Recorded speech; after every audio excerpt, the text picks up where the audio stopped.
Bonjour tout le monde. Est-ce qu'on peut se lever tous ensemble? On va prier pour confier ce temps, ce culte à notre Dieu. On va prier tous ensemble. Seigneur, nous voulons vraiment te dire merci pour ce temps que tu permets. Te dire simplement merci pour la vie. Nous sommes là, Seigneur, dans ta présence et c'est une grâce. D'autres n'ont pas vu ce jour. D'autres sont encore couchés sur les lits des hôpitaux. D'autres sont dans la tristesse. Il y en a même qui ne te connaissent pas. Mais tu nous fais la grâce, nous, d'être là ce matin en vie pour te louer, pour t'adorer. Et Seigneur, c'est suffisant pour nous réjouir dans ta présence. C'est suffisant, Seigneur, pour t'adorer et te célébrer. Et ce matin, c'est ce que nous voulons faire. Nous voulons t'élever. Nous voulons te louer. Nous voulons te célébrer. Nous voulons te magnifier et te dire que tu es Dieu. Béni sois-tu, Saint-Esprit, de ce que tu prends le contrôle de chaque instant. Seigneur, tu nous connais personnellement. Viens parler à nos cœurs. Viens disposer nos cœurs. Fais taire tout ce qui n'est pas de toi. Fais taire de la fatigue de la semaine, toute angoisse. Mais Jésus, que ta joie rayonne en ce lieu et que le nom de Jésus soit élevé. Au nom de Jésus. Amen. Nous voulons nous réjouir dans la présence de notre Seigneur. Amen. Est-ce qu'on peut taper des mains?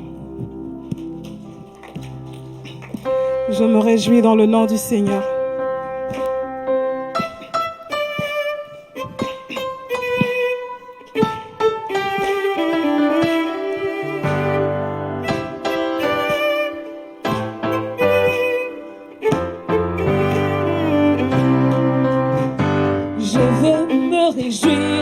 Dieu de mon salut, en Jésus mon roi. Je veux me réjouir dans le Dieu de mon salut, en Jésus mon roi. Dites-le avec moi. Je veux me réjouir dans le Dieu de mon salut, en Jésus mon roi. Oui, je veux me réjouir. Je veux me réjouir dans le Dieu de mon salut, en Jésus mon roi. Oui, je veux me réjouir. Je veux me réjouir dans le Dieu de mon salut, en Jésus mon roi. En Jésus-Christ mon roi. Je veux me réjouir dans le Dieu de mon salut, en Jésus mon roi. Oh, car il rend mes pieds. Il rend mes pieds semblables à ceux des bicheux. Il m'a fait marcher. Oui, il me fait marcher. Il me fait marcher sur les lieux élevés. L'Éternel est ma voix. Oui, Jésus rend mes pieds. Jésus rend mes pieds semblables à ceux des bicheux. Il me fait marcher. Il me fait marcher. Il me fait marcher sur les lieux élevés. L'Éternel est ma force. Chantons Alléluia. Alléluia. Alléluia. Alléluia, Jésus. Jésus mon bien-aimé. Alléluia. Alléluia. Alléluia, Jésus. Jésus, Fils de Dieu. Alléluia. Alléluia. Alléluia. Alléluia. Alléluia, Jésus. Alléluia. Alléluia. Alléluia, Jésus. Je veux me réjouir. Je veux me réjouir dans le Dieu de mon salut, en Jésus mon roi. En Jésus-Christ mon roi. Je veux me réjouir dans le Dieu de mon salut, en Jésus mon roi. Oui, je veux me réjouir. Je veux me réjouir dans la maison de mon Sauveur, en Jésus mon roi. Il s'appelle Jésus. Je veux me réjouir dans le Dieu de mon salut, en Jésus mon roi. Oh, car il rend mes pieds. Oui, il rend mes pieds semblables à ceux des bicheux. Il me fait marcher. Il me fait marcher sur les lieux élevés. L'Éternel est ma force. Oui, Jésus rend mes pieds. Il rend mes pieds semblables à ceux des bicheux. Il me fait marcher. Il me fait marcher. Il me fait marcher sur des lieux élevés. L'Éternel est ma voix. Oui, chantons Alléluia. Alléluia. Alléluia. Alléluia. Alléluia. Alléluia, Jésus. Jésus ma providence. Alléluia. Alléluia. Chantons Alléluia. Alléluia, Jésus. Jésus roi des rois. Fils de Dieu. Chantons Alléluia. Alléluia, Jésus. Jésus, le Fils de Roi. Alléluia. Alléluia, Jésus. Oui, chantons Alléluia. Alléluia. Alléluia. Alléluia. Alléluia. Alléluia, Jésus. Oh Jésus, le grand guerrier. Jésus, le grand vainqueur. Chantons Alléluia. Alléluia, Jésus. Amen. Est-ce qu'on peut acclamer notre Dieu? Nous voulons nous réjouir encore dans le nom de notre Seigneur. En toutes circonstances, notre âme bénit l'Éternel pour tout ce qu'il fait. Alléluia.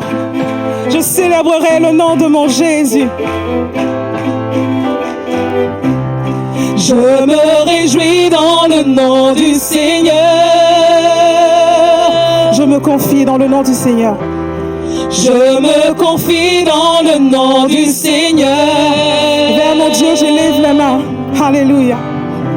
Je lève les mains dans le nom du Seigneur. Et je danse de joie dans le nom du Seigneur. Je danse de joie dans le nom du Seigneur. On va le redire encore, je me réjouis. Je me réjouis dans le nom du Seigneur.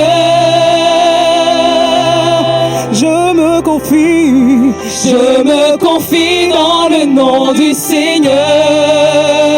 Vers toi, je lève les mains. Je lève les mains dans le nom du Seigneur. Je danse de joie. Je danse de joie dans le nom du Seigneur.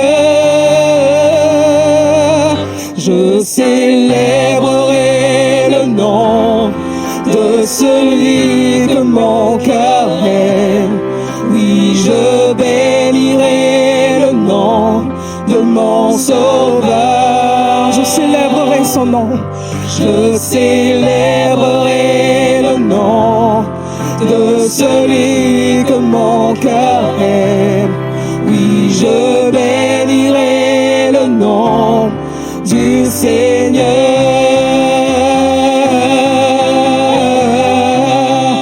Je me réjouis dans le nom.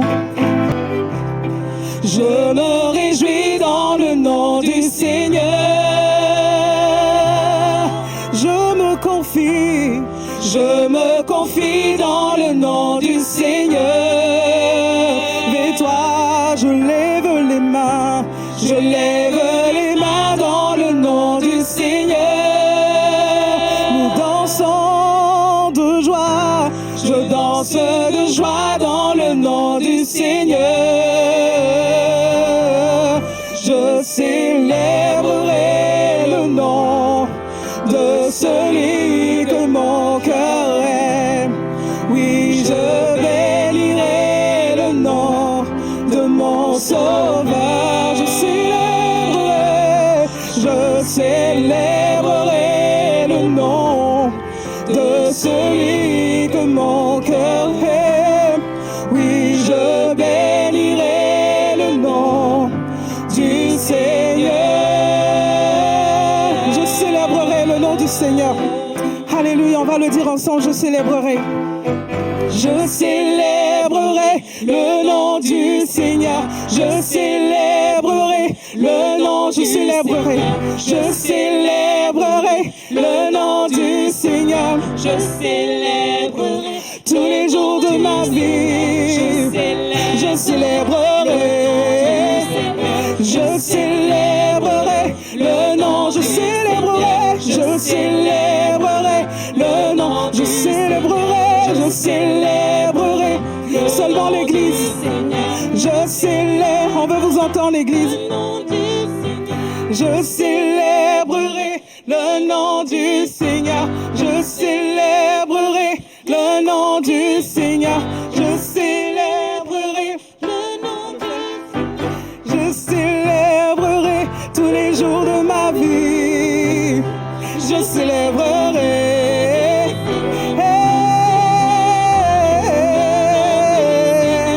Nous te célébrons, Jésus. Nous te célébrons, Jésus. Nous t'acclamons, Jésus. Nous sommes dans la joie, Seigneur, ce matin. Et nous voulons bénir ton nom. et nous confions en toi. Une dernière fois, je célébrerai. Je célébrerai.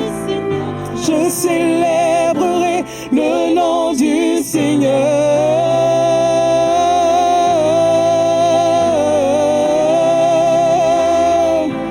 Alléluia.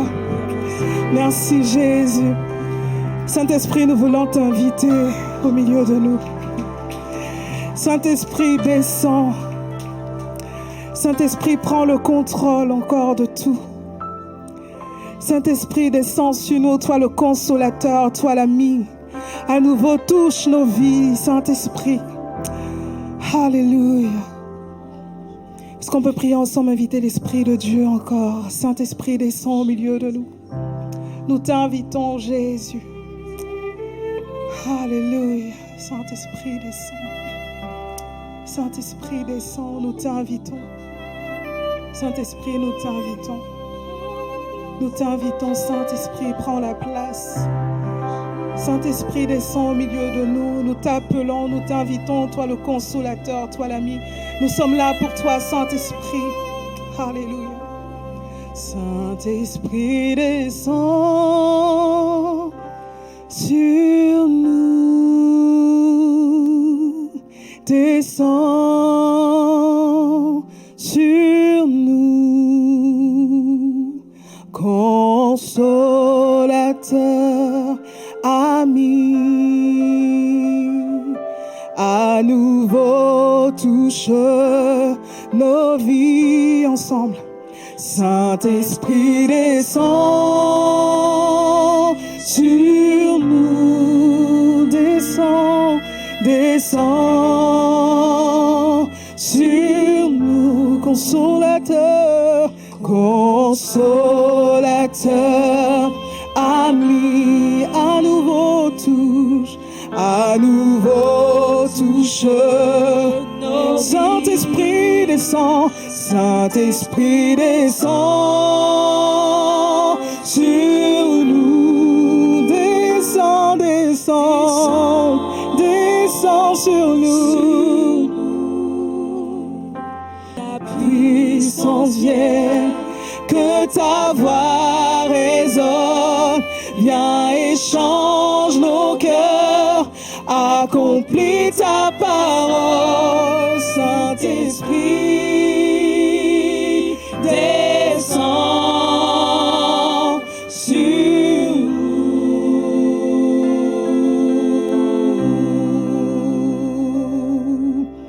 Personne n'a vu ni entendu, personne n'a connu ce que Dieu réserve, que les cieux s'ouvrent et que vienne ta pluie sur ton Église et sur nos vies.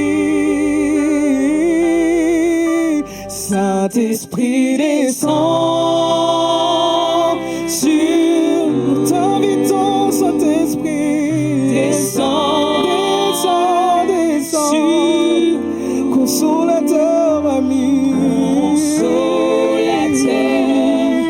ami, à nouveau touche les vies, à nouveau touche nos vies. Saint-Esprit descend sur nous, descend sur nous, que ta puissance vienne, que ta voix résonne, viens et change nos cœurs, accomplis ta parole, Saint-Esprit.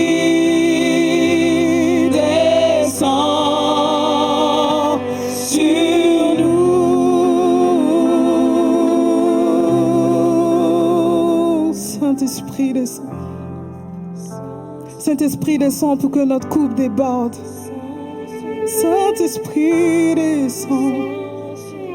Saint-Esprit descend. Saint-Esprit descend sur nous.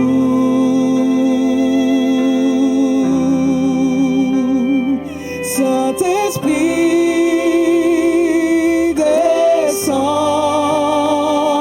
sur nous.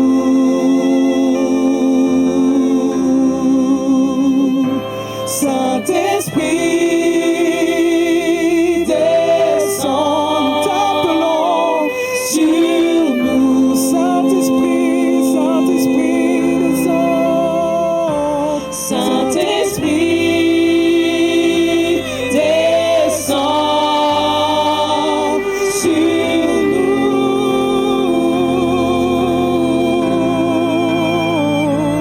Saint-Esprit, descends sur nous. Alléluia, nous t'invitons, Saint-Esprit. Nous voulons que notre coupe déborde de ta présence et de ton esprit. Nous voulons que tu viennes rallumer le feu en nous, afin que notre coupe déborde. Alléluia. Nous voulons t'adorer en esprit et en vérité ce matin. Saint-Esprit, descends, toi l'ami, le consolateur. Nous voulons que notre coupe déborde. Viens nous rafraîchir encore ce matin. Seigneur, viens rallumer, Seigneur, un souffle nouveau encore en nous. Que notre coupe déborde, Jésus. Nous voulons élever nos voix, Seigneur, et t'adorer et t'élever encore. Que notre coupe déborde, Jésus. Que notre coupe déborde, que notre coupe déborde. Alléluia. Alléluia. Seigneur, me voici, assoiffé de ta présence. Père, entends mon cri, celui de la délivrance. Je veux ta rivière, je veux ton amour, afin de devenir semblable à toi. Que ma coupe déborde, que mon cœur soit rempli, viens transformer ma vie. Que ma coupe déborde de joie et d'un esprit. Viens Jésus, change-moi, fais-le, je te prie. On va le dire encore, Seigneur. Seigneur, me voici assoiffé, assoiffé de ta présence. Père, entends mon cri, celui de la délivrance, celui de la délivrance. Je veux ta rivière, je veux ton amour, afin de devenir semblable à toi.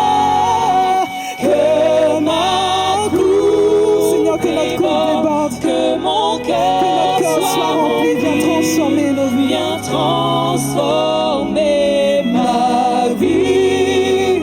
Que ma coupe déborde de joie et de l'esprit. Viens Jésus, change-moi, fais-le, je te déborde. Que ma coupe déborde, que mon cœur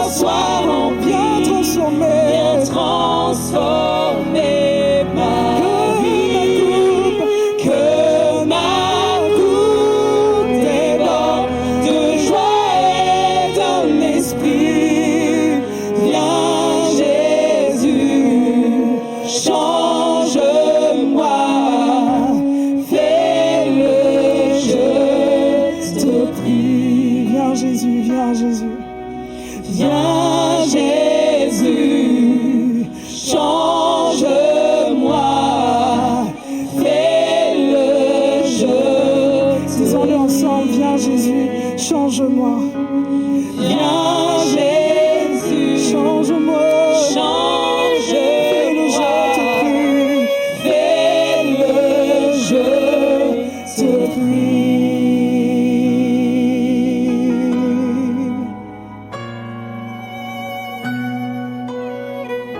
Alléluia. Seigneur, viens nous transformer, nous changer. Et nous savons que nous n'avons rien à craindre parce que tu vis. Jésus, tu vis, nous n'avons rien à craindre. Nous ne sommes plus esclaves de la peur, nous ne sommes plus esclaves de la crainte. Nous ne sommes esclaves de rien, Jésus. Nous ne sommes plus esclaves, mais nous pouvons dire que nous sommes enfants de Dieu. Et parce que tu vis, Jésus, nous n'avons rien à craindre. Alléluia. Alléluia. Alléluia. Est-ce que des voix peuvent se lever pour louer notre Dieu, pour l'élever, pour l'adorer? Nous voulons te célébrer, Jésus. Je bénis ton nom de ce que je peux dire, que je suis enfant de Dieu, que tu m'as choisi, Seigneur. Et je veux t'élever et dire que, Seigneur, tu vis. Jésus, tu vis, je n'ai rien à craindre. Mon âme n'a besoin de s'inquiéter de rien, parce que tu es au contrôle, Jésus. Nos âmes te célèbrent en ce jour. Nos âmes te bénissent en ce jour. Nos âmes t'élèvent en ce jour. Qui est comme toi, Seigneur? Qui est comme toi, Jésus? Qui peut se comparer à toi? Tu es si grand, Seigneur. Je lève les yeux vers les monts. D'où me viendra le secours? Le secours me vient de l'Éternel qui a fait les cieux et la terre, qui me garde à mon aller et à mon retour. Tu es bon, Jésus, tu es mon berger. Que toute la gloire te revienne en ce jour. Alléluia, alléluia, alléluia, alléluia, alléluia, alléluia, alléluia, alléluia. Tu es digne de louange. Et nous disons que parce que tu vis, nous n'avons rien à craindre. Alléluia. Alléluia. Alléluia. Parce qu'il vit, je n'ai rien à craindre. Mes lendemains sont assurés entre ses mains.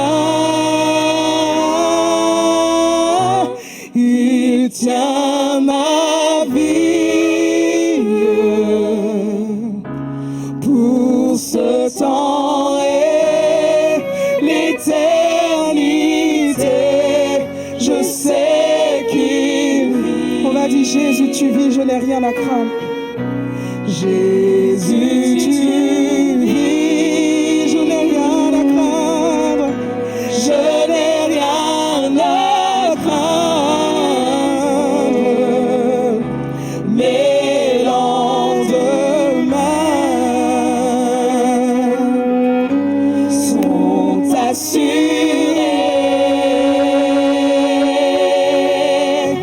entre tes mains. Tu tiens ma vie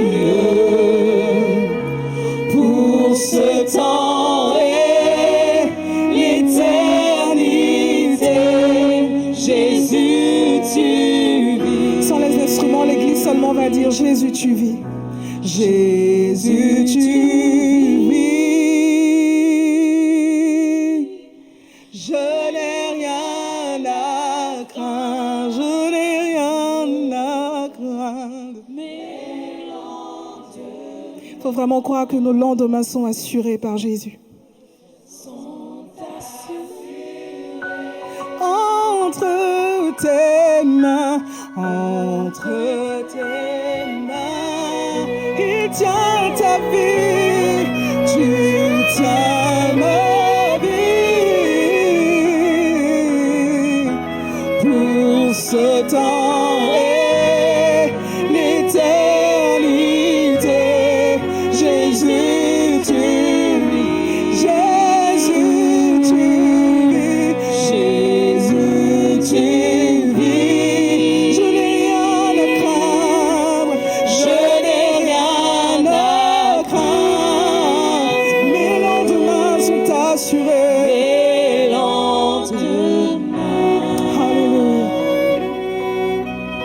sont assurés.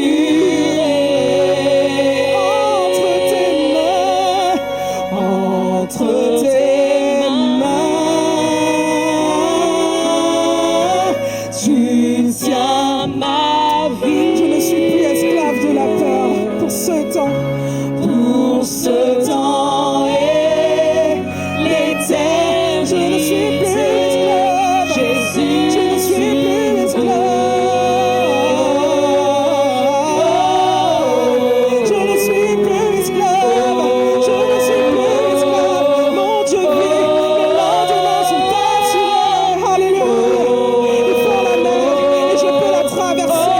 Alléluia. Alléluia. Tu fends la mer. Tu fends la mer et je peux la traverser. Mes peurs se noient dans son amour. Tu m'as sauvé. Tu m'as sauvé, alors je peux chanter. Je suis enfant de Dieu. Tu fends la mer encore une fois. Tu fends la mer et je peux la traverser.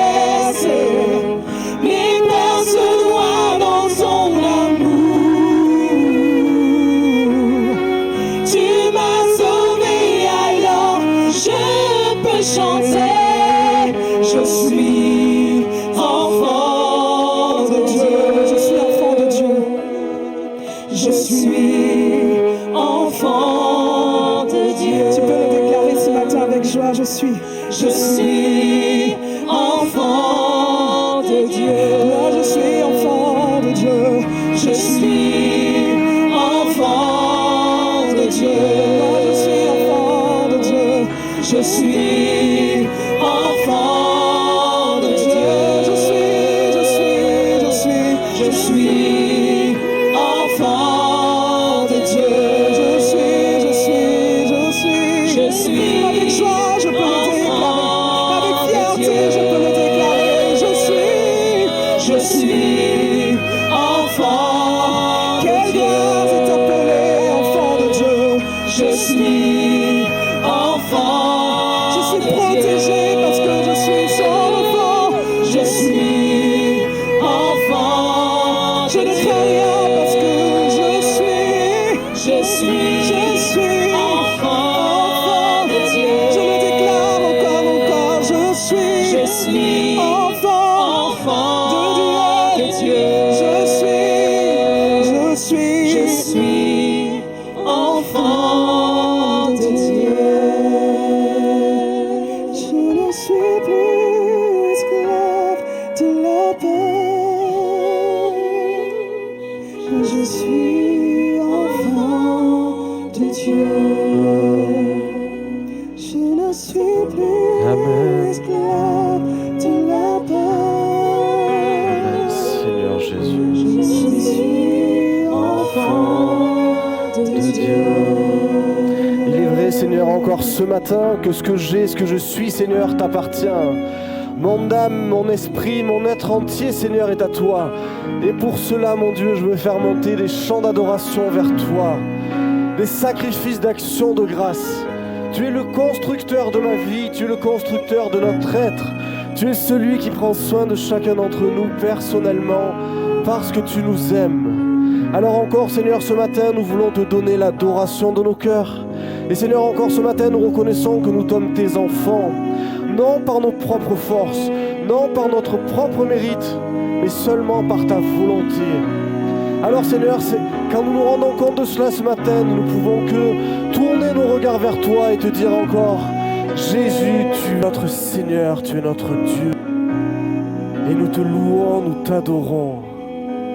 Simplement parce que tu nous aimes, simplement parce que tu viens nous chercher, simplement parce que nous sommes tes enfants. Alors oui, ce matin, il n'y a plus de peur, il y a de l'espoir. Alors non, il n'y a plus de « Seigneur, je me sens rabaissé », il y a « Je suis, Seigneur, quelqu'un d'élevé avec toi ». Il n'y a plus de tristesse, il y a de la joie. simplement parce que nous sommes tes enfants. Alors ce matin, ce qu'il y a sur ton cœur, fais-le sortir. Dis à ton Seigneur que tu l'aimes. Dis à ton Seigneur simplement merci. Merci, merci, merci Jésus.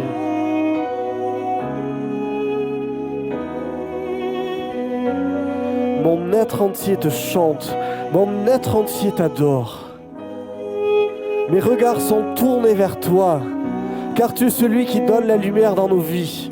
Tu es celui qui éclaire nos sentiers. Alors que nous ne méritons rien, tu es là pour nous.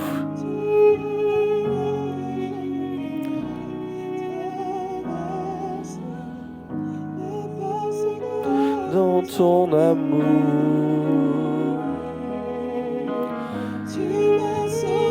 alors je peux chanter, je suis enfant de Dieu.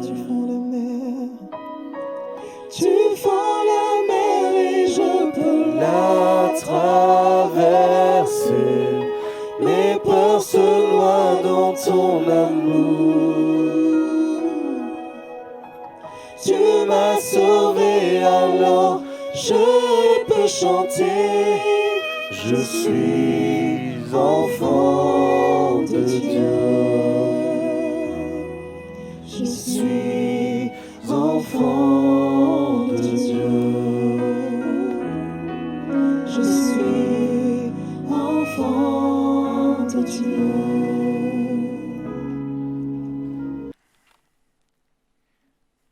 Amen. Vous allez bien?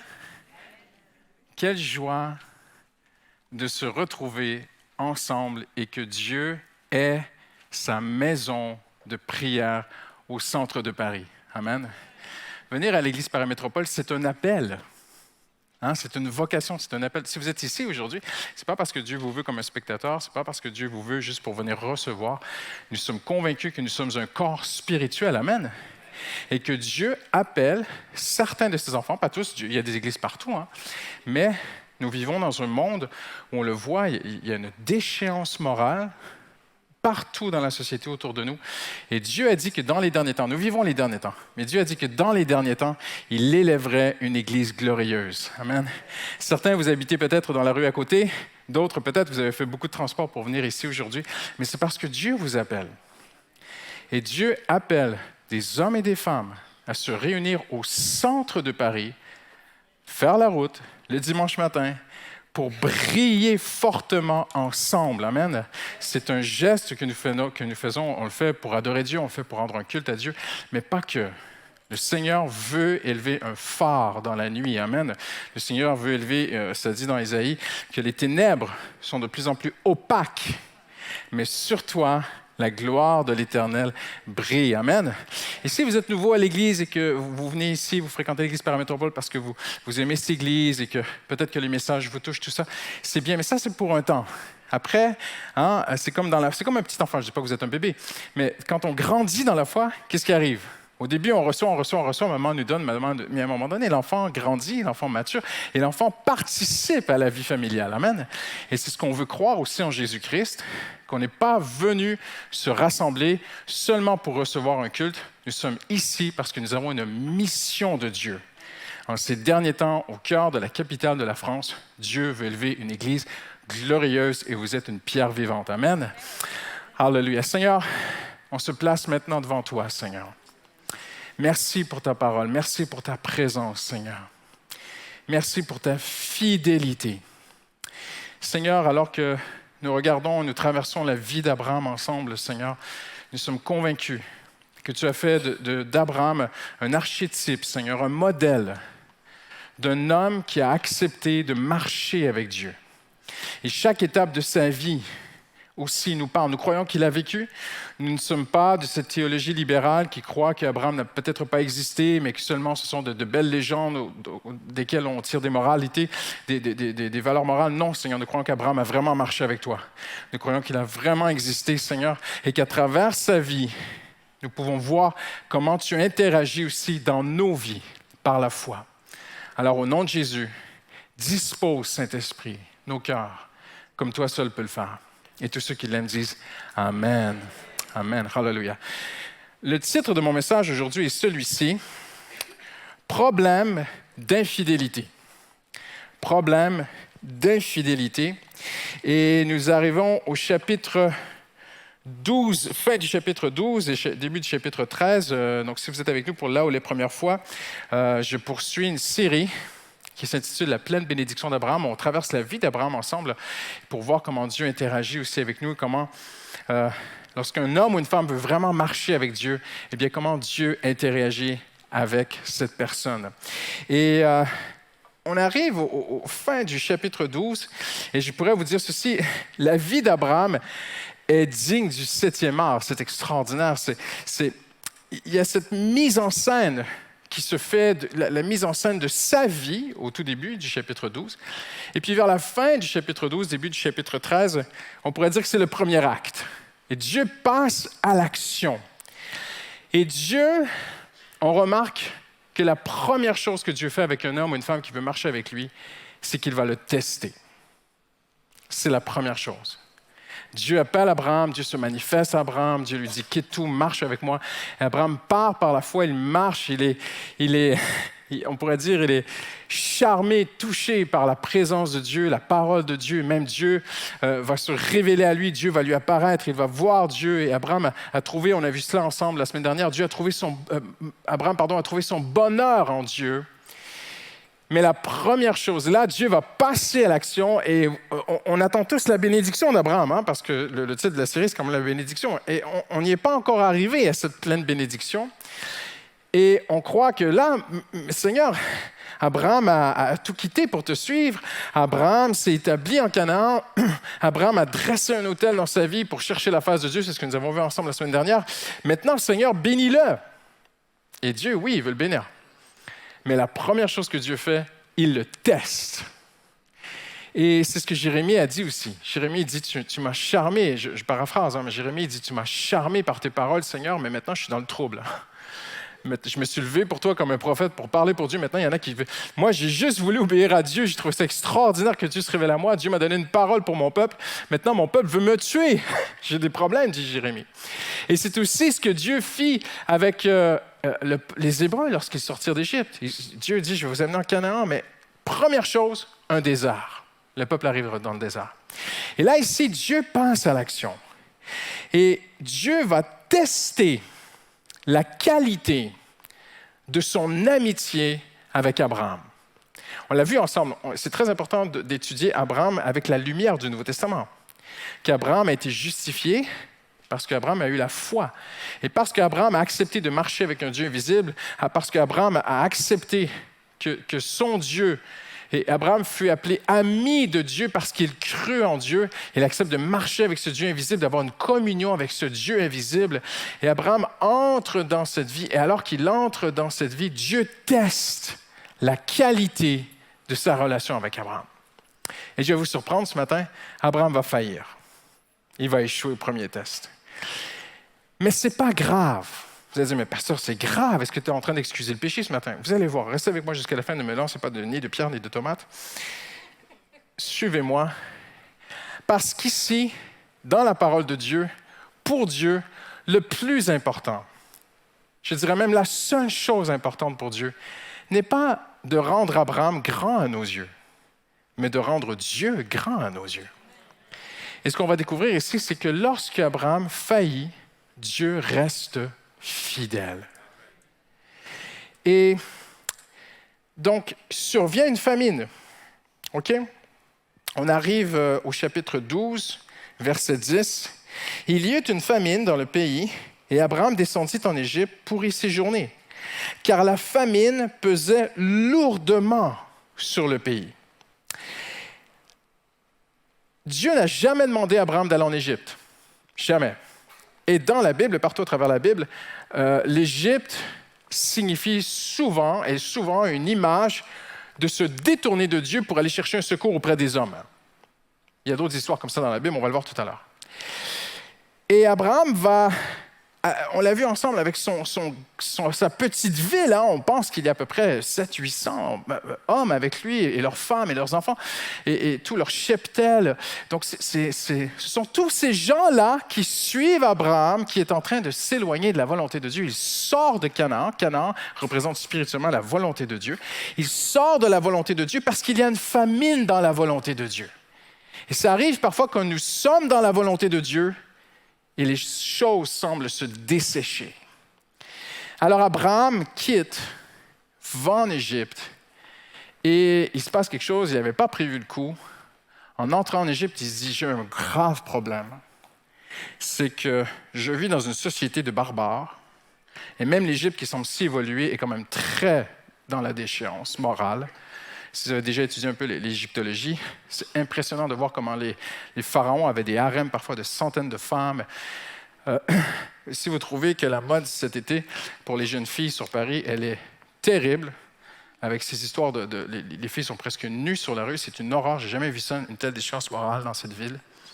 Mais si vous aviez été dans la société égyptienne, eh bien, elles avaient du lin presque transparent, les femmes. Et donc, la femme est très importante en Égypte. Elle représente le plaisir aussi, pas que, mais le plaisir. Et Abraham entre dans cette Égypte et tout à coup, il se dit, j'ai un grave problème, moi. Ma femme est très jolie. Et certainement, là, je vous épargne tous les détails historiques, mais certainement qu'on va venir la prendre.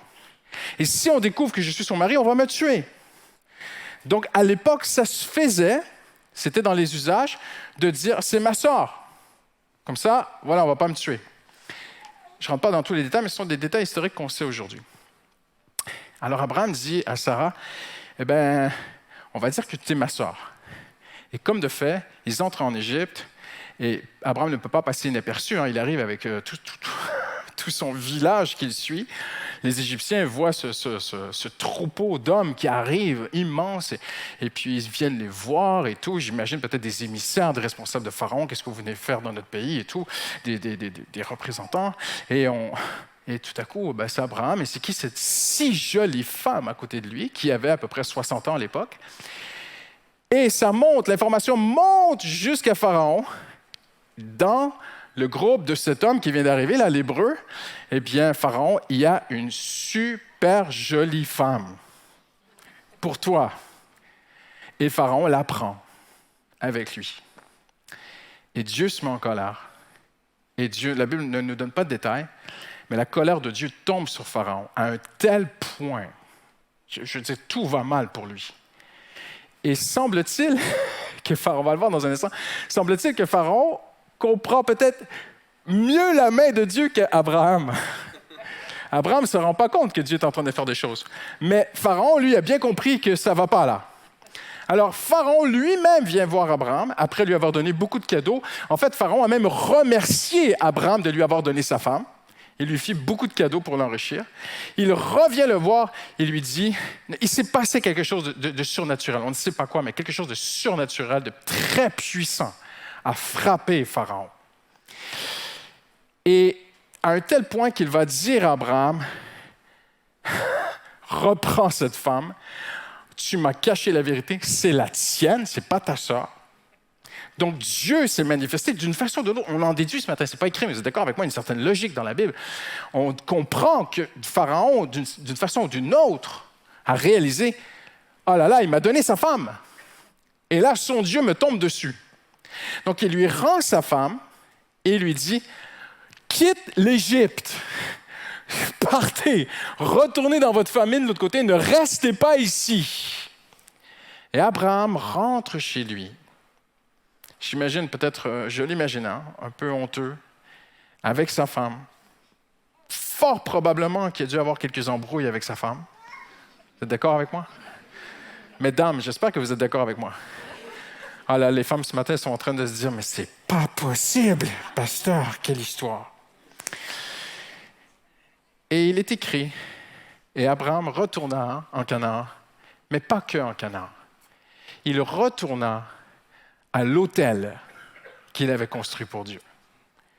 Et là, on voit cette image, parce que les choses de l'Ancien Testament ont été écrites pour Paul dit que tout ce qui est dans l'Ancien Testament a été écrit pour nous. Donc, dans la vie d'Abraham, il y a cet homme ou cette femme qui, dans un moment difficile de sa foi, ça marche avec Dieu. Seigneur, j'ai tout quitté pour te suivre. Seigneur, j'ai fait des choix, j'ai perdu des choses, j'ai pris des décisions, Seigneur, pour te suivre par la foi.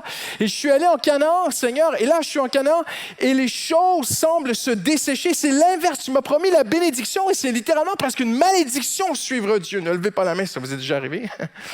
Mais on a tous eu déjà ce sentiment que suivre Jésus, ça nous coûte. Et que le Seigneur nous demande de rester en Canaan et obéir à Dieu nous amène dans une famine au lieu de la bénédiction. Alors, on prend des décisions, on s'éloigne de Dieu, mais Dieu est fidèle. Et Dieu met des embrouilles, un peu comme Jonas. Hein, dites avec moi, Quand on s'éloigne de Dieu, Dieu est fidèle. Hein? Et Dieu met des embrouilles juste pour nous ramener à lui. Et dans cette histoire, ce que je veux vous partager ce matin, c'est très simple, mais c'est ceci. Dieu tire toute la gloire dans cette histoire parce qu'il démontre que, indépendamment de son ami Abraham, il reste fidèle. Abraham est infidèle à Dieu, mais Dieu reste fidèle. Voyez-vous, la faim est un problème très important dans le monde aujourd'hui. La famine est quelque chose de très puissant. Il ne faut pas sous-estimer la gravité de la situation ici. J'en suis convaincu, la plus grande force, la plus puissante, agissante dans l'homme, vous allez me dire c'est le Saint-Esprit, oui, mais humainement parlant, la plus grande force agissante dans l'homme, c'est la faim. On a connu des pays où des gens ont voté pour des dictateurs parce que le dictateur leur donnait un morceau de pain. Quand le monde a faim, le monde va faire n'importe quoi pour manger. On voit dans l'Apocalypse aussi des situations qui s'aggravent, qui deviennent si graves. Moi, je vous le garantis, c'est ma conviction personnelle, les gens vont adorer l'Antichrist à contre-cœur. Beaucoup vont l'adorer à contre-cœur parce qu'il y aura une telle famine dans le monde. J'ai fait un calcul personnel il y a de nombreuses années. Je me suis peut-être trompé, mais la Bible nous donne, il va venir une grande famine dans le monde. Et vous vous souvenez de la crise, le printemps arabe, parce que des hommes ont décidé de mettre les céréales, à la bourse. Et les céréales à la bourse ont explosé en prix. Et un jeune homme qui n'en pouvait plus en Tunisie s'est immolé. Mais ça fait une traînée de poudre dans tout le Maghreb, le nord de l'Afrique. Et ça a été très, très loin, cette histoire, parce que des gens avaient faim. Les gens n'arrivaient plus à acheter le pain. Et dans l'Apocalypse, la Bible dit que le pain va être si cher qu'on peut, d'après certains calculs, on peut arriver à une baguette de pain qui va coûter entre 50 et 80 € la baguette. Ce jour-là, les hommes vont faire n'importe quoi pour manger. Donc, Abraham vit une famine. Dans la Bible, le mot sécheresse, c'est une chose. Le mot famine, c'est vraiment plus grave. Et Dieu permet à Abraham d'arriver à un endroit dans sa vie où il vit une réelle famine. Des gens pourraient mourir autour de lui. Son cheptel, les brebis, les moutons, les chèvres, les vaches pourraient vraiment mourir parce que Abraham a suivi Dieu. Ça vous est déjà arrivé que quelqu'un vous dise « Il est où ton Dieu? » « Ah oui, tu suis le Seigneur, mais regarde, ça ne marche pas. » Et tu as amené ta famille dans cette nouvelle religion-là, puis regarde, tu as des embrouilles et tout. Et c'est ce qu'Abraham est en train de vivre. Alors, j'aimerais vous proposer ce matin 3 leçons à tirer de cette scène de la vie, de ce premier acte de la vie d'Abraham. Pour la première fois, Dieu ne parle pas audiblement à Abraham et il passe à l'action. Pour la première fois, Dieu ne parle pas avec sa bouche, mais il parle avec sa main. Et la première leçon qu'Abraham a besoin de découvrir à travers ce qui se passe ici, c'est que la main de Dieu parle. Et il y a des moments dans notre vie où Dieu ne te parlera pas de la façon que tu t'y attends, mais Dieu va quand même parler. Dieu va parler par les circonstances. Et c'est très intéressant parce que Pharaon reconnaît que Dieu parle. Mais semble-t-il, Abraham n'a pas encore compris la leçon. Et là, mesdames, je vais vraiment vous surprendre parce qu'il va le refaire plus tard. Plus tard, il va encore offrir sa femme à Abimelech, un autre roi. Il n'a pas compris la leçon. Ou peut-être qu'il a compris, mais il n'y arrive pas. Je ne sais pas ce qui se passe. Mais une chose est certaine, c'est que Pharaon, lui, a compris. Pas besoin que Dieu m'apparaisse, pas besoin que Dieu me parle. J'ai très, très bien compris ce qui se passe. Cette femme-là, ce n'était pas la sœur de cet Hébreu, c'est sa femme. Il y a tout qui nous tombe dessus. On n'aurait jamais dû toucher à cette femme. Je reconnais que le Dieu de cet Hébreu est en train de me tomber dessus. Abraham le reconnaît. Et dans ta vie, et dans ma vie parfois, Dieu ne parlera pas de la façon qu'on veut. Mais nous sommes appelés à reconnaître que Dieu parle. Voyez-vous, le prophète Amos nous présente une famine qui n'est pas physique, une famine qui est spirituelle. Et le prophète Amos dit que cette famine spirituelle, c'est une famine de la parole de Dieu. C'est un temps dans ta vie où Dieu ne parle pas. C'est un temps où tu aimerais que Dieu te parle, tu aimerais que Dieu te réponde, tu aimerais que Dieu te dirige. Tu dis, Seigneur, je te suis, je suis ton enfant, je n'ai pas de péché caché, je n'ai pas de compromis. Je fais de mon mieux pour te suivre, je suis sincère de mon cœur. Et Seigneur, j'ai besoin de toi. Il y a des choses qui sont en train de devenir, les choses allaient mal, elles s'empirent. Nous sommes passés d'une sécheresse à une famine, parce que la sécheresse est bien sûr la première étape avant d'arriver à la famine. Et Seigneur, je suis en Canaan, et peut-être que tu es ici ce matin, tu dis, Seigneur, je suis dans ta volonté. Mais là, c'est la famine. Je suis aux portes de la mort. Les choses pourraient mourir, là. Je vais peut-être perdre mon couple, je vais peut-être perdre mes enfants, je vais peut-être perdre mon travail. Seigneur, je vais peut-être perdre... Je ne sais pas ce que tu vis personnellement.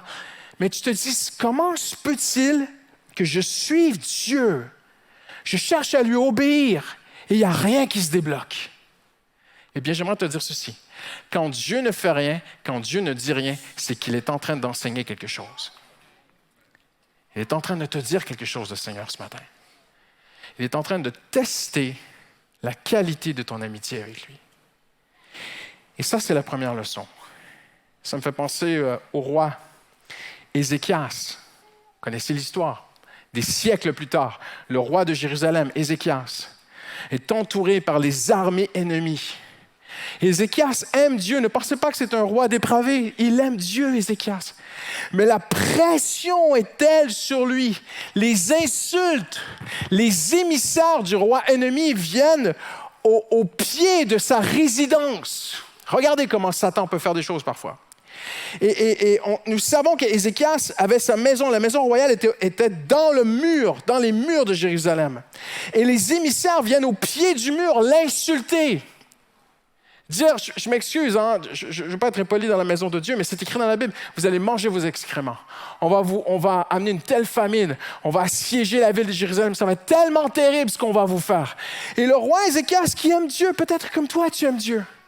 La pression est telle contre lui qu'il envoie des émissaires en Égypte.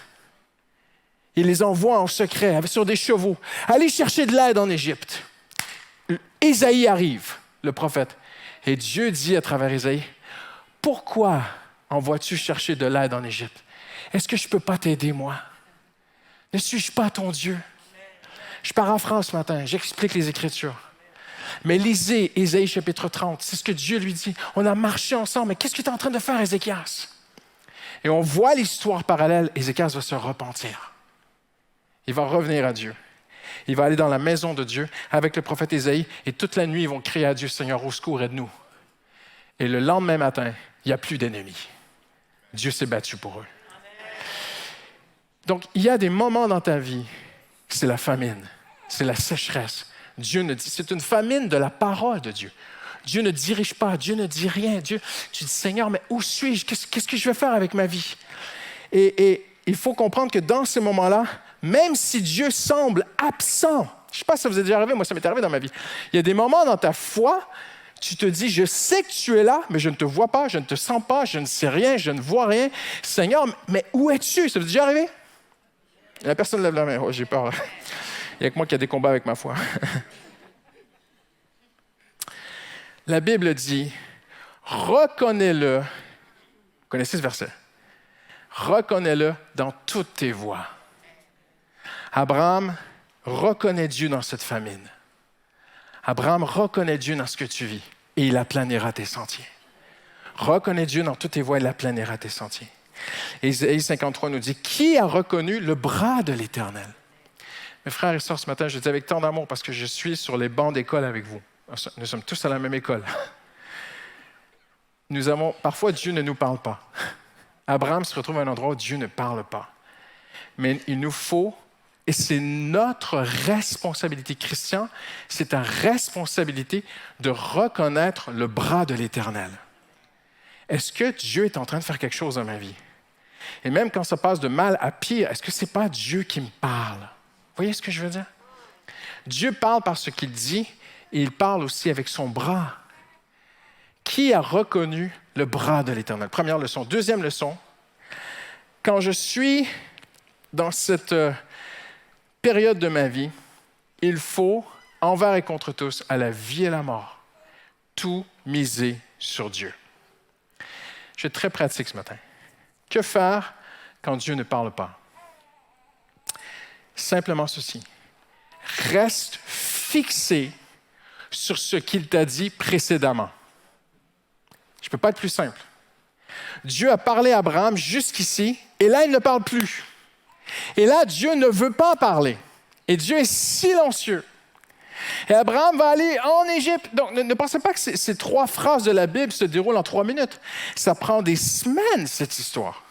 Lever le camp, annoncer à tout le monde dans le camp que ça a dû prendre des jours à lever le camp. Et pendant tous ces jours, Dieu ne parle pas. Et j'imagine Abraham à son autel, je l'imagine, vous me permettez, c'est un peu ça le travail d'un pasteur. On est là pour interpréter les Écritures, les commenter.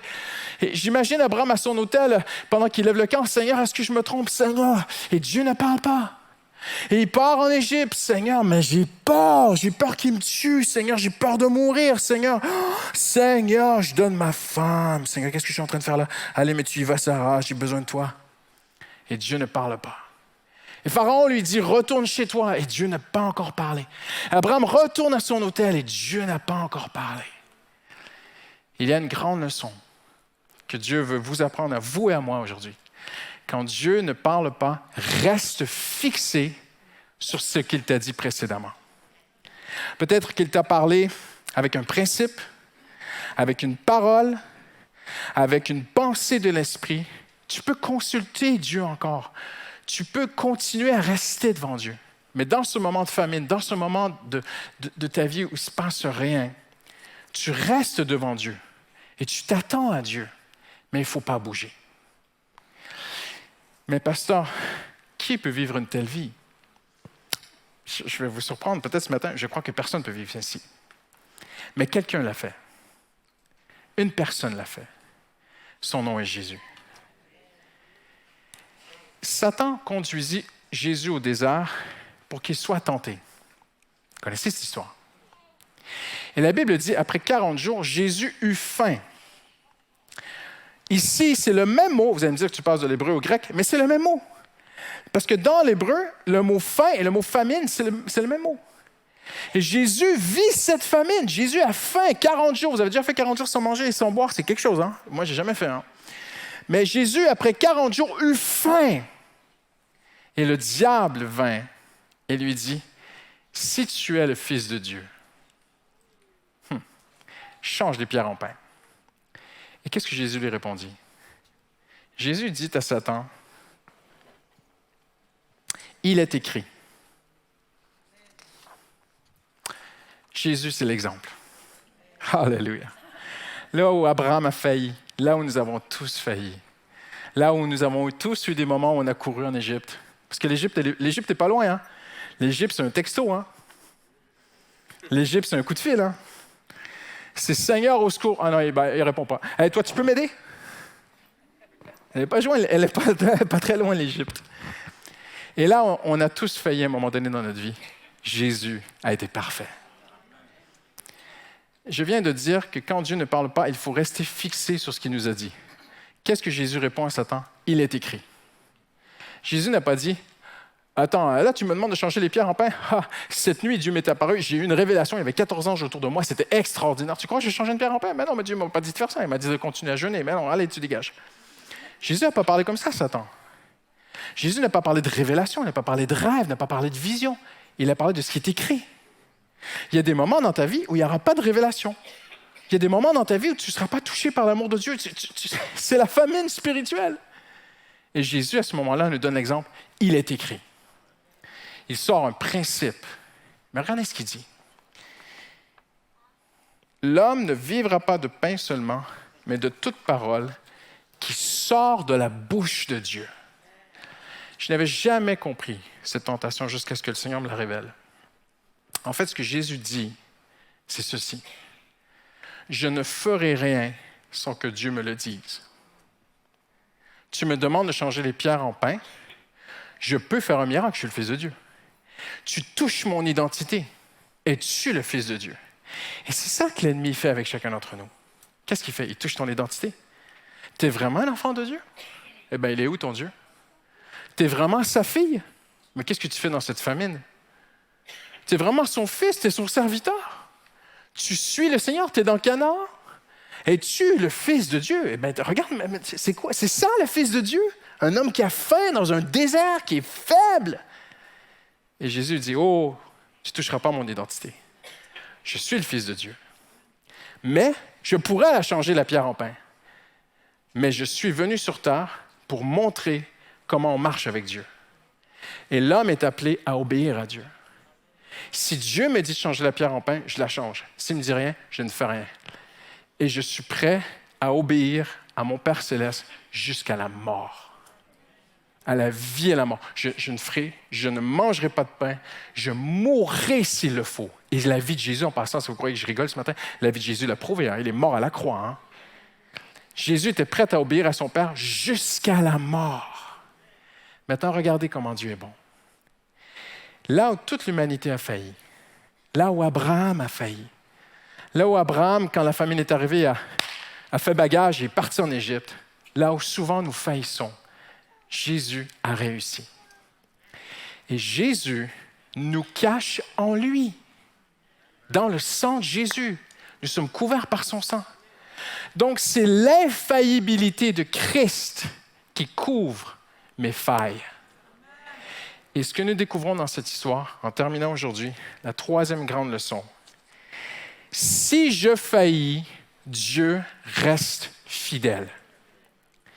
Abraham faillit et on aurait pu... Il n'y a aucun Dieu comme le Dieu d'Abraham. Les divinités de l'époque n'étaient pas ainsi.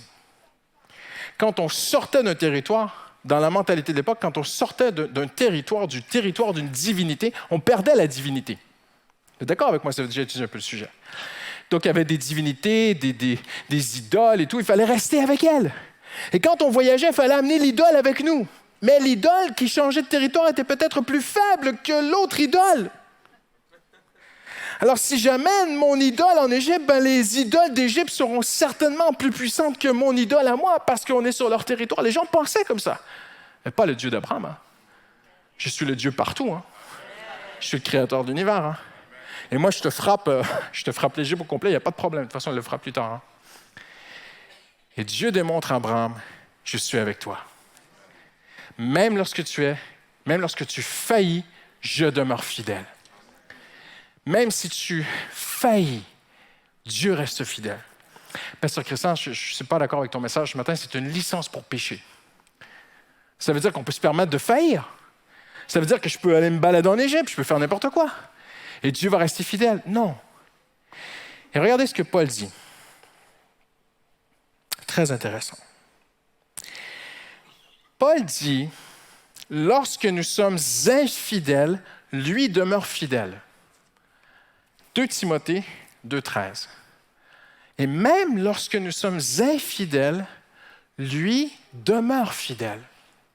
Je termine bientôt. Là, tu dis, mais Paul, je croyais que Pasteur Christian allait trop loin, qu'il nous avait donné une certaine licence pour faire n'importe quoi et aller pécher. Là, c'est Paul lui-même qui dit qu'on peut être infidèle et Dieu reste fidèle. Ça dépend comment on comprend le mot infidélité.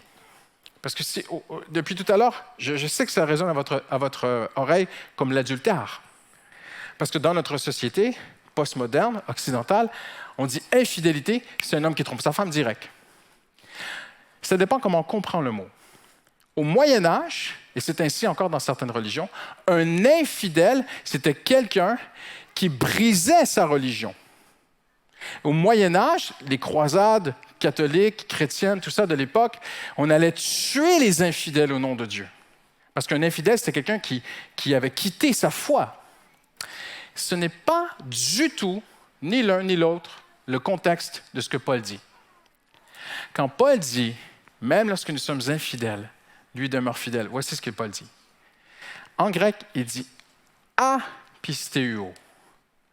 Pistis, c'est la foi. A, c'est la négation. La King James a traduit « faithless ». C'est pas pareil, si vous comprenez l'anglais. Sans foi, manque de foi, incapable de croire. C'est pas la même chose. Regardez Paul. Il dit à Timothée, et même lorsque nous manquons de foi, lui reste fidèle. Et on peut vraiment traduire ainsi. Et même lorsque nous n'arrivons plus à croire, Dieu reste fidèle. Abraham a tout quitté pour servir Dieu. Nous n'allons pas être condescendants et moqueurs envers cet homme de Dieu ce matin. C'est un homme de Dieu remarquable, Abraham. Abraham a tout quitté pour suivre Dieu. Il a marché par la foi. Il a été appelé ami de Dieu. Mais il se retrouve dans cette famine où les choses sont en train de mourir. Et il n'arrive plus à croire. Il n'y arrive plus. Alors il part en Égypte. Et alors qu'il manque de foi, Dieu reste fidèle. Et Dieu embrouille, et Dieu fait tout. Et Dieu ne dit rien, mais Dieu agit. Et Dieu ramène Abraham en Canaan. Mais pas que, il le ramène à son hôtel. Abraham, on a une relation, toi et moi. Abraham, nous avons une intimité, toi et moi.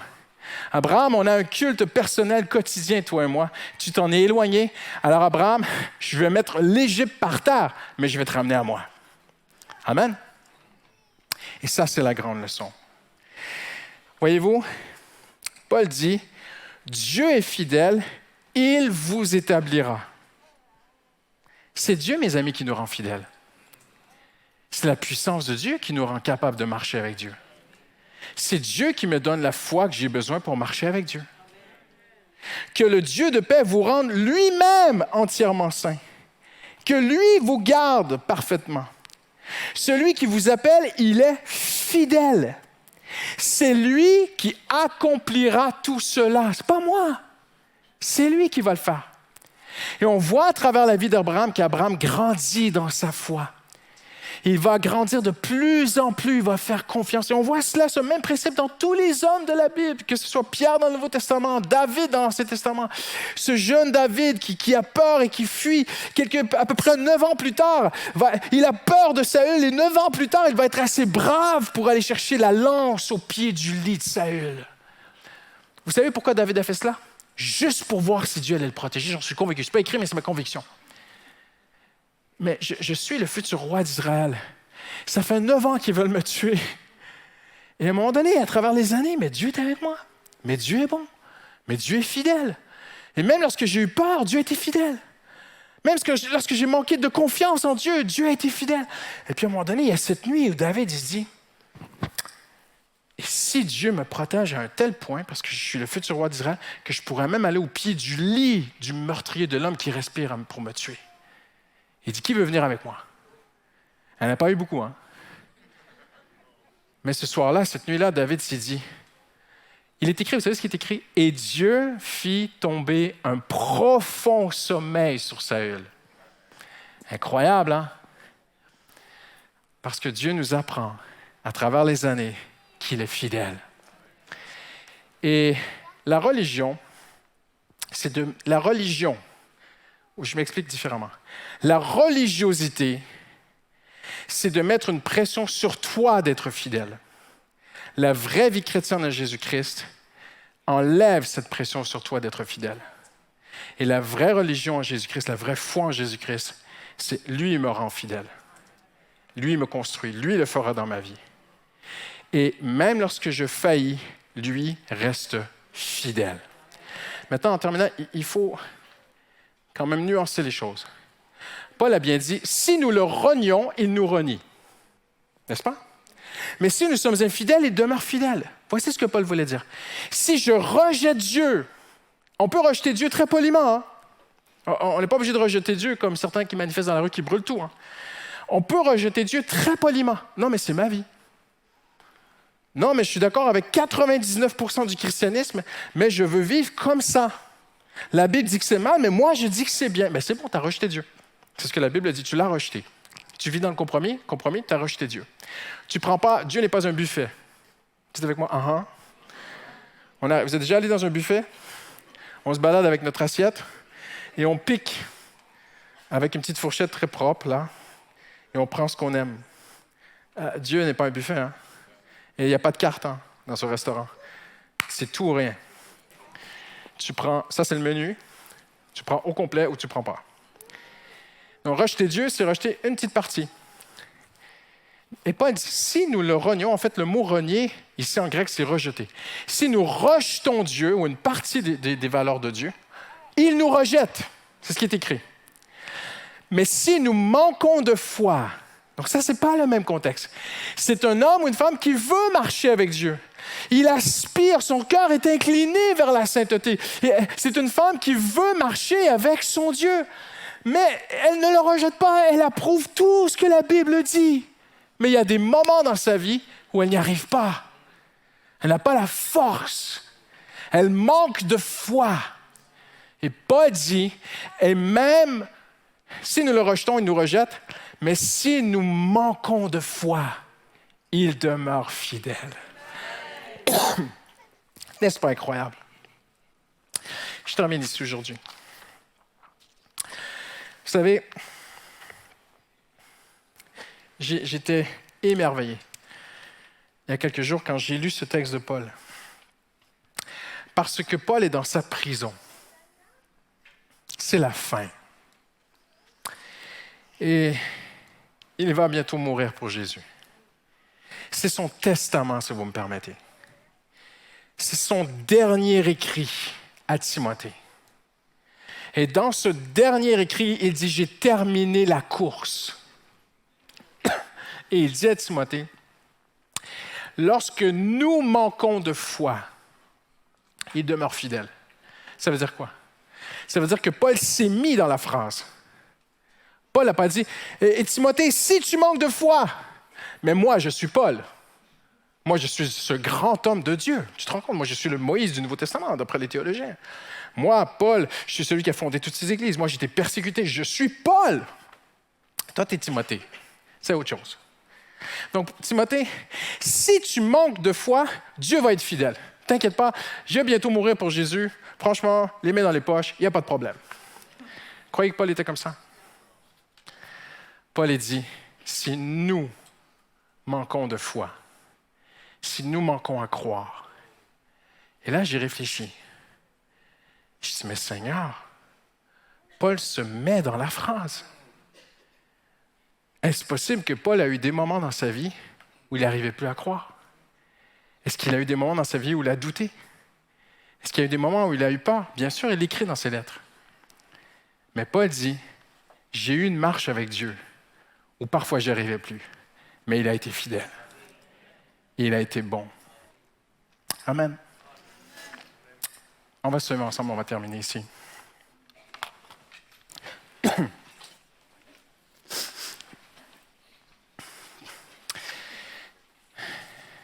On a un petit peu de temps devant nous. Voici ce qu'on va faire. Je demandais à Pasteur José de rester devant avec Pasteur Sylvain. J'ai vu le Pasteur Leandro qui va s'approcher pour le second culte. Je demandais à tout le monde juste de baisser la tête, fermer les yeux un instant. On va faire quelque chose de très, très simple. Nous sommes une famille à l'Église Paramétropole. Nous ne sommes pas une salle de spectacle, nous ne sommes pas un endroit, ni un théâtre où tu viens, tu regardes le cinéma et tu rentres à la maison. Dieu ne veut pas cela. Dieu veut que nous soyons une famille, que nous soyons là les uns pour les autres. Et si tu es ici aujourd'hui et tu dis, je suis dans cette famine, Pasteur Christian, je suis exactement là. et je sens que j'ai plus la force. Eh bien, l'apôtre Paul parle de cette force qui est le Saint-Esprit, qui nous relève. Et j'aimerais, dans cette grande simplicité, vous savez, dans un dimanche très ordinaire, Dieu peut faire des choses extraordinaires. Et si c'est toi ce matin, c'est peut-être une seule personne, eh bien, le Seigneur veut encourager ta foi ce matin. Ce Jésus qui a été fidèle jusqu'à la mort au désert vit en toi. Et il peut te donner la force d'être fidèle, de ne pas t'éloigner de lui, de retourner à ton autel et de dire, dans cette période de ma vie où je ne vois rien, je ne sens rien, je ne sais rien, je ne veux pas aller en Égypte. Je veux rester en Canaan. Je veux marcher avec mon Dieu. Mais ce matin, je suis venu à l'Église et je suis faible. Voyez-vous, Dieu résiste aux orgueilleux, mais il fait grâce aux humbles. Et si c'est toi ce matin, peu importe ta situation, j'aimerais juste que sans hésiter un instant, tu sortes des rangs où tu es. Ne regarde pas si d'autres bougent, si plusieurs y vont, j'irai. Non, non, toi, sans hésiter, tu dis, Seigneur, donne-moi la force de te suivre. Donne-moi la force de rester en Canaan. Donne-moi la force de ne pas aller en Égypte. Et nous sommes là, les pasteurs, on va prier avec toi ce matin. Hallelujah. Tu veux marcher avec Dieu comme Abraham. Tu dis, Seigneur, donne-moi cette force. Et Paul l'a dit, lorsque nous manquons de foi, il demeure fidèle. Hallelujah. Plusieurs s'avancent. Je ne sais pas si on pourra prier pour tout le monde. Mais commencez juste. Est-ce que vous pouvez juste lever vos mains vers le Seigneur, tous ceux qui sont devant, tous ceux qui s'avancent? Lève tes mains vers le Seigneur. Dis-lui, Seigneur, donne-moi la force, Seigneur. Dis-lui ce matin, Seigneur, donne-moi la force, Seigneur. S'il y a des intercesseurs aussi, peut-être s'approcher, prier pour les gens. Beaucoup s'avancent. Tu dis, Seigneur, donne-moi la force, Seigneur. Donne-moi la force, Seigneur. Hallelujah. Hallelujah. Donne-moi la force de rester en Canaan, Seigneur. Donne-moi la force de ne pas courir en Égypte, Seigneur Jésus. Donne-moi la force, Seigneur, comme Jésus, à la vie, à la mort. Je veux marcher avec mon Dieu. Hallelujah. Hallelujah, hallelujah, hallelujah, hallelujah. Lève ta voix vers le Seigneur. Confie ta situation au Seigneur Jésus. Ouvre ta bouche. Tu peux murmurer dans la plus grande simplicité ce matin. Et juste confier ta situation au Seigneur Jésus. Juste lui dire, Seigneur, je te donne ma situation, Seigneur. Hallelujah. Je te donne tout ce matin, Seigneur Jésus. Je te donne ce que je vis ce matin, Seigneur. Hallelujah. Je mets ma foi en toi, Seigneur. Hallelujah, hallelujah, hallelujah, hallelujah, hallelujah, hallelujah, hallelujah, hallelujah.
Tu es ma force,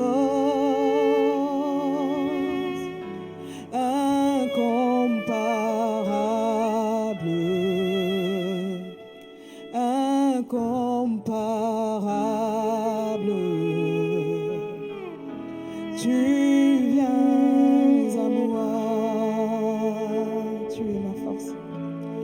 Tu es ma force, incomparable, incomparable. Tu viens à moi, tu es ma force. Tu es ma force, incomparable, incomparable. Tu viens à moi dans l'abondance de ta grâce, par la puissance de ton nom, tu me relèves, tu me relèves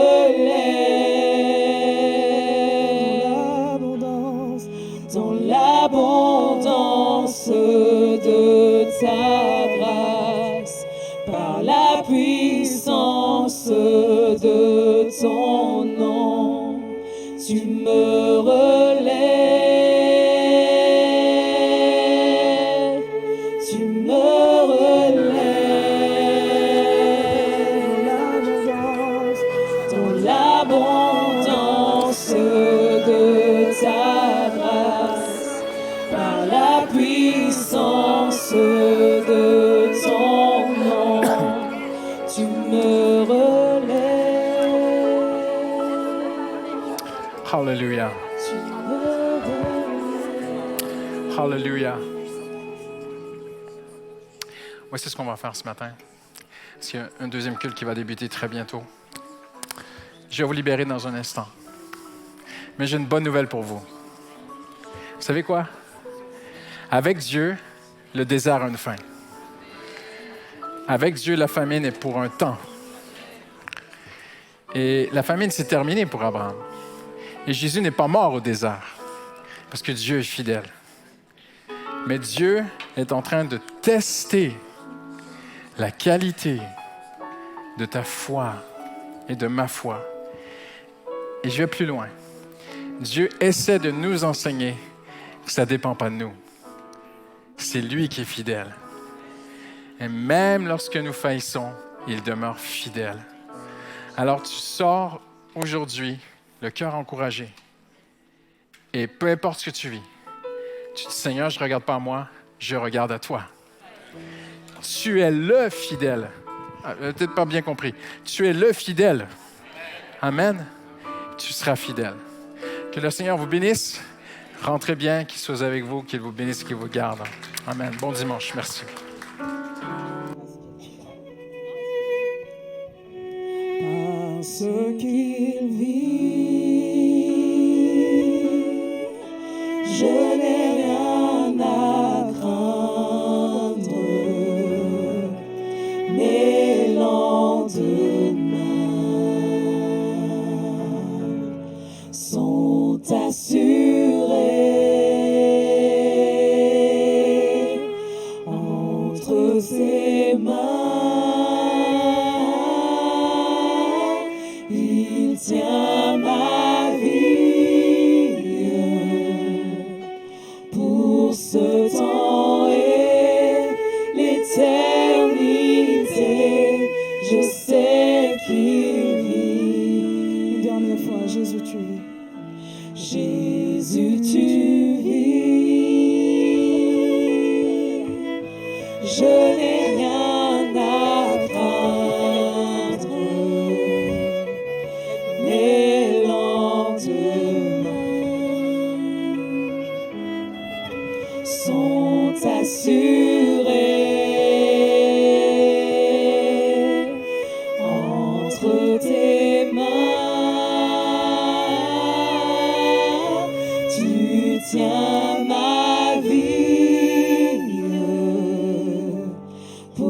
ce temps et l'éternité. Jésus